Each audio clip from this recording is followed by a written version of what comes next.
Lumiloto biroroshe gukina biroroshe gutsinda.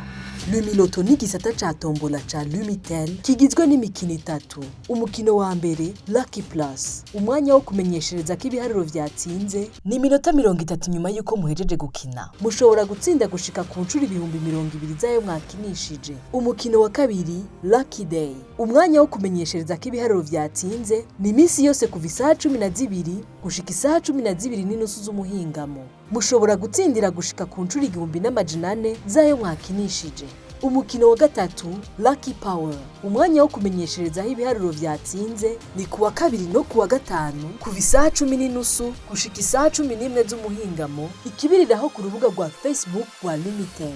Mushobora gutsinda gushika ku mafaranga 50,000,000. Mu gukina fyonda akanyenyeri indwi akadirisha. Mushobora kandi gutereshaja application ya Lumiloto kuri Google Play.